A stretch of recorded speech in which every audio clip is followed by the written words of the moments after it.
Magandang araw Luzon, Visayas at Mindanao, Sabah. So welcome back sa ating YouTube channel. So welcome na naman po kayo ngayon sa usapan dito sa mundo ng boxing. Ang pag-uusapan natin ngayon mga kababayan ay ang ating angas ng Pinas, okay? Na si walang iba kundi si Cuadro Alas Janril Casimero. Ayan, yung matagal nang naghahamon kay Naoya Inoue.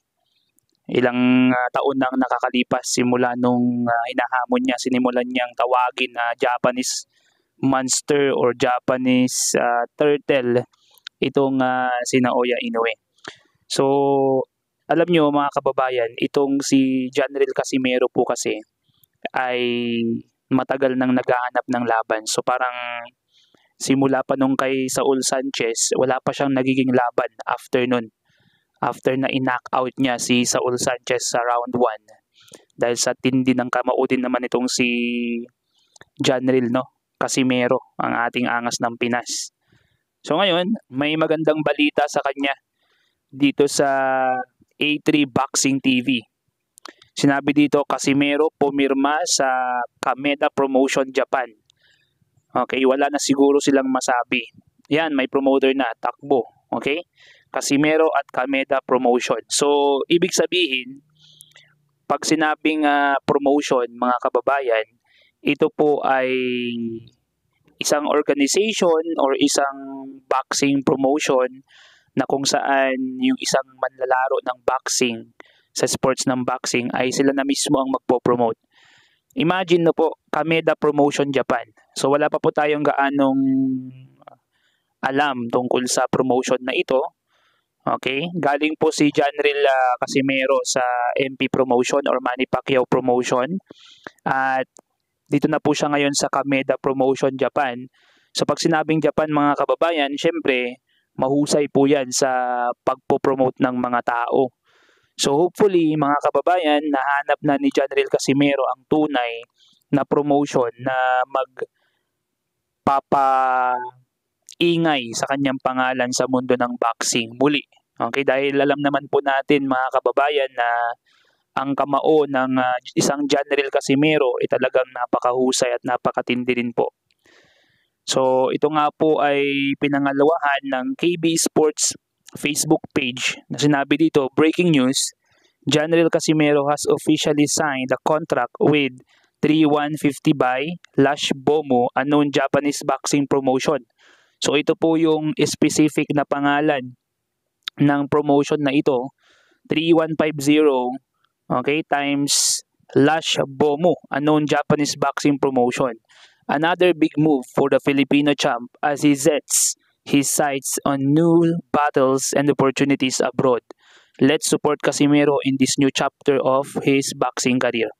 Dahil nga po sa kayabangan itong si Cuadro Alas Casimero mga kababayan, marami pong basher po ito. Pero alam nyo po, naaawa nga rin po ako ito kay Janril Casimero kasi siya po mismo privately ang nagpo-promote sa kanyang sarili. Dahil nga po walang matibay na boxing organization ang nagpo-promote po sa kanya or promotional or promoter na nagpo-promote po sa kanya. So ngayon nakahanap na po siya ng talagang magpo-promote sa kanyang mga laban.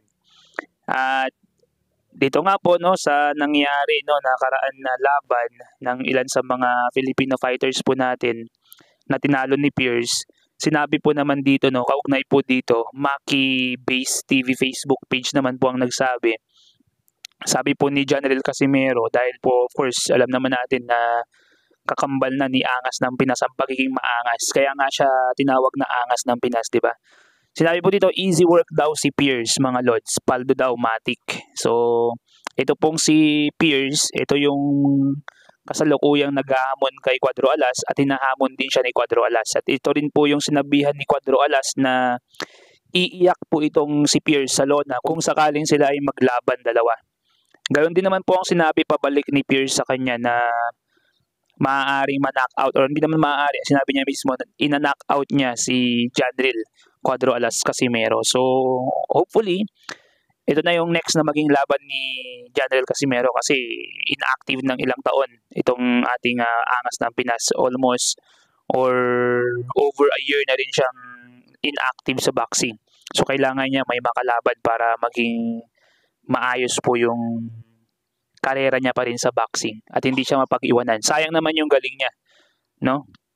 Of course, ito naman si Janel Casimero is a exciting fighter din naman po ito. At yun lamang po mga kababayan ng ating mga nakalap na balita. Suportahan po natin ang ating kahit na mayabang, kahit na maangas, ang angas ng Pinas na si Janel Casimero ay talagang kababayan pa rin po natin yan mga kababayan. Yung dugo, yung ilang mga molecules or ilang mga droplets sa kanyang dugo nananalaytay din po sa atin bilang Pilipino. Wala naman pong ibang magtutulungan kundi tayo rin lang naman po mga kababayan ang mag-aangat sa ating bansa at ang magbibigay parangal sa ating bansa. So suportahan po natin si Janel Casimero. Ipakita po natin na tayo ay Pilipino, pakita po natin yung kanyang suporta, sa kanya ang ating suporta at atin siyang subaybayan sa kanyang mga magiging laban. And yung mga bashers, welcome lang kayo mag-bash sa kanya.